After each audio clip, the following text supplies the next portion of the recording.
Welcome back to another episode of Rock Boys Football, taking a deep dive into this Texas A&M transfer portal class. And this is a class that we've talked extensively about over the last couple of weeks, but it's primarily been breaking down the individual commitments, giving you guys some of our thoughts, some of our takes on the newcomers.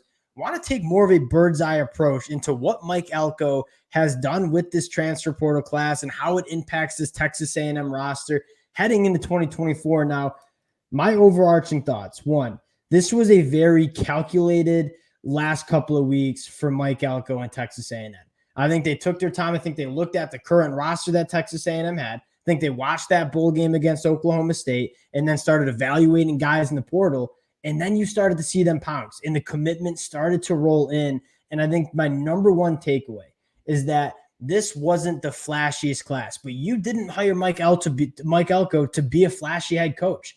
This was a class that is brought in with a lot of really, really solid players that are going to help this depth and competition for Texas A&M heading into 2024. Want to talk about some position groups that we think are going to be massively improved for the Aggies in 2024. Before we get into it, just want to say thank you to you guys and a shout out to the Texas A&M fans. This has been the last couple of weeks has been a blast. You guys know how much I love evaluating some of these commitment transfers, and the amount of support you guys have shown really does mean a lot. If you guys do enjoy the content, consider subscribing to the channel. More importantly, would love to hear your thoughts, your opinions on what Coach Mike Elko is doing with this Texas A&M program.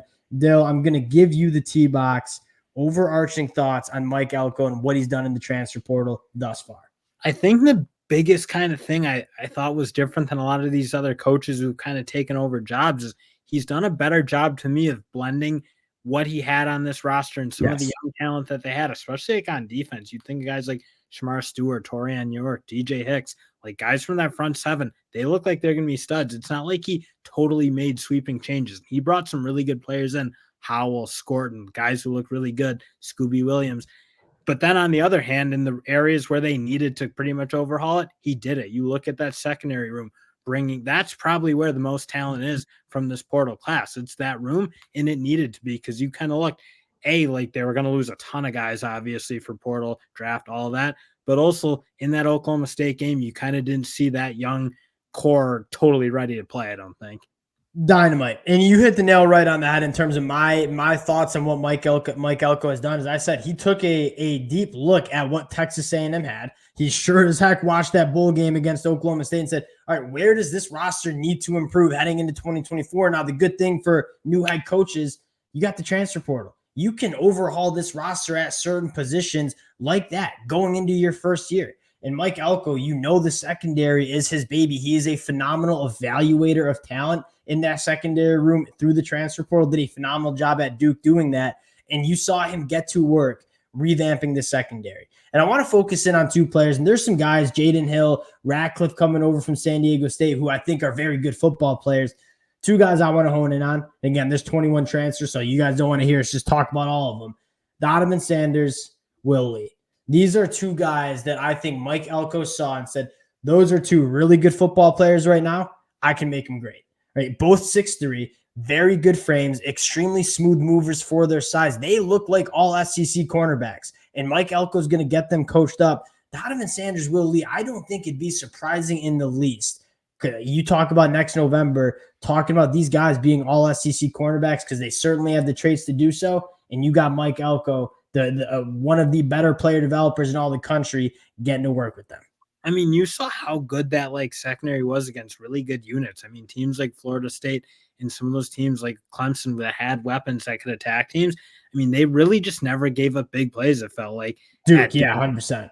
That Duke secondary was always in position. They were always really solid fundamentally. And again, they didn't have the talent necessarily that Mike Elko went out and got in the portal for Texas A&M. So I think that's what you got to be most excited for is a unit at Duke that played so well and was maybe in a sense undermanned. He goes out, he sees the guys he wants, and he goes and gets them. Two of the more talented cornerbacks in this portal.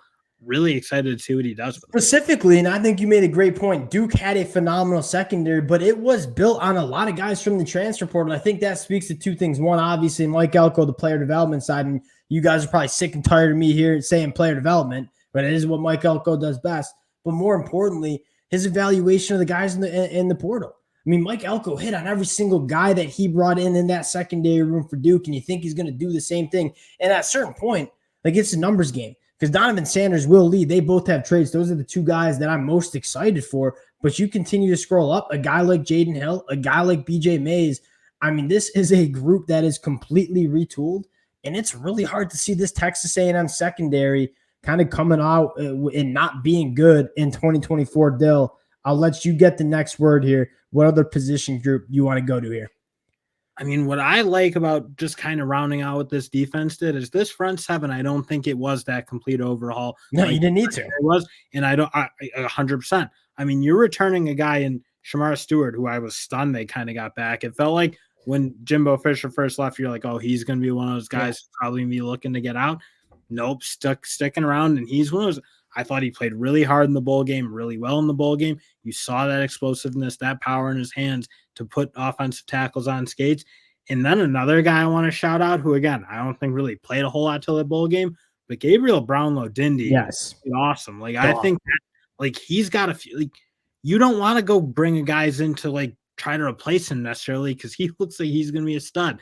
I think same thing with DJ Hicks. He's still a guy I think you're waiting for Mike Elko and his staff to get his hands on, because I don't think you've kind of seen what he's going to ultimately be. You saw some flashes. I mean, the one play that sticks out to me is a pulling guard tried to kick him out or something, and he just like threw him right off. You see that strength, that power he's got, but you just didn't get enough out of him. And in that unit, I just think that front seven, and you look at Torrey and York too, it just was a good unit. I think they kept the pieces they needed to keep for the most part. And they added guys like Scorton and Howell to that unit that I just think supplement it. But again, it's not like that overall. You have a ton of young talent. What does the transfer portal allow you to do? And what's the best way to supplement a young, talented team is bring in some experienced guys in the portal. And that's exactly what Texas A&M did. And to circle back to DJ Hicks, still, this is a guy that I talked about and we talked about coming out of high school. And you saw, like, physically a freak. You knew he needed some development because he was just winning on being a physical freak. Man, if he gets it right and he kind of gets some of that technique and knows how to use his hands and knows how to use that body a little bit more, you're looking at an absolute game wrecker on the inside. Now, flipping to the offense, the thing I'm most excited for is the development of the offensive line. And I think you have I think a lot of the national media will say, oh, this Texas A&M offensive line ain't that great. Yes, it didn't play very good in 2023. Yeah, Steve Adazio running that group. That was, I mean, you talk about Jimbo Fisher and some of his failings. In my opinion, I think Jimbo Fisher is a pretty solid coach. I think he really failed to bring in coaches around him to develop some of these players. Obviously not getting an OC till the last year, and Petrino was an epic failure. Just extremely stubborn in terms of trying to run his offense with this Texas A&M team. But Dill, some of the coaching staff hires, specifically a guy like Steve Adazio, who you consistently saw kind of have an offensive line group underperform, but brings him back. I think this was a massive part of his downfall at Texas A&M. Now you bring in the Duke offensive line coach, who's done a phenomenal job. You have a very talented unit, I think, heading into 2024. And what do? You go bring in some competition. And you want to get to why does Georgia and Michigan have the best offensive lines in the country? Because they got some healthy competition, man. They got 12 guys that they feel comfortable at starting, and you really have to elevate if you want to be a starting five on this Texas A&M offensive line. And he brought that competition in. I think you're going to get the best out of this unit in 2024. And the big thing for me is he brought in, it wasn't like a ton of like high pass pro, like sort of offensive tackles. Ballers. Big physical offensive guards who I think should just be resetting the tone of that whole unit. Because again, you kind of look, that was I think the most disappointing part of this whole season for A&M is like you saw Cam Dewberry a little bit as a true freshman. You saw Mark Naboo play a little bit too the year before. Like those guys look good, as they look like they have something there that you can get from them. And you just didn't see that development. You didn't see those two guys, especially playing physical. And in that unit, frankly, as a whole, and they're bringing back a lot of it and guys who I think can play. But I do kind of like that they're resetting the attitude a little bit, bringing in some guys who are, I mean, have been proven nasty maulers, like that type of physical offensive lineman that I think Mike Elko needs. And I'm not a huge guy to make this argument, but I'm going to make it here. like bringing in some group of 5 transfers that probably felt that they were a little slept on coming out of high school, probably got a little chip on their shoulder. Like, I think that helps. And I think that's what you're going to elevate this offensive line. There's going to be some nasty. They can get what they should out of Cam Dewberry type guys, Mark Naboo, obviously. And you can even look at guys like Chase Pasantis, who looks like he's got it. He's going to be good. Another guy I thought, you were looking for a little more development. Like, they have enough talent to be a really good offensive line. I think bring in some guys to push them and get a little more and kind of, again, just change the attitude, I think is huge. Yeah, and you look at the Texas A&M run game. Let's be quite frank. Like, this Texas A&M run game didn't struggle because the running back talent wasn't good enough, right? Yeah, Reuben Owens is going to be a stud. That Texas A&M. And by the way, EJ Smith, I know you disagree with me a little bit on this. Just watch out for EJ Smith. Like, when EJ Smith was starting that career in 2022, and then he had some fumble problems and he got banged up, he was averaging almost 7 yards per carry for a Stanford team that stunk. EJ Smith looked like he was one of the better running backs in the country early in that 2022 season. Just file that name. And I get it's a loaded running back room right now. I could see EJ Smith, I mean, he's got some good bloodlines there, being a dude in that Texas A&M running back room that's really deep and really talented. The last position group that we want to bring up here before we get out of here, again, it's so many names to try to cover. This wide receiver room, I think, is a little bit of a sleeping giant. And I know you lost Evan Stewart, but there are some young cats that I thought really looked good down the stretch for Texas A&M. That's kind of what I'm thinking. They brought a guy like Cyrus Allen to kind of give you possibly that number one guy, that ability to get down the field, track footballs really well. I know he broke him down in one of those other videos. I really like what they have with him, but I'm kind of with you. I mean, they're, again, another one of those units that didn't need a total retooling. I like that they brought in some high top-end talent with Cyrus Allen, but you kind of look I would add Barber. Sorry to interrupt you. Jabari Barber coming from Troy. You talk about trying to replace what Smith did for Texas A&M the last couple of years as being a yards after the catch guy. I think Barber can be that guy. So, sorry, you keep going cooking on this Texas A&M wide receiver and wanted to throw him a guy. I mean, I get it. You had to replace Evan Stewart. He was really, really good. You knew you weren't going to hit 100% on keeping guys, but again, you kind of look. Noah Thomas, I think we both think is really good. As good of a contested catch player as I think we've seen. I thought Jade Walker showed some really good things in those last 2 games in LSU and then in the bowl game. And one guy I think should be watched out for is Micah Tease in terms of replacing what you got to do with Aeneas Smith.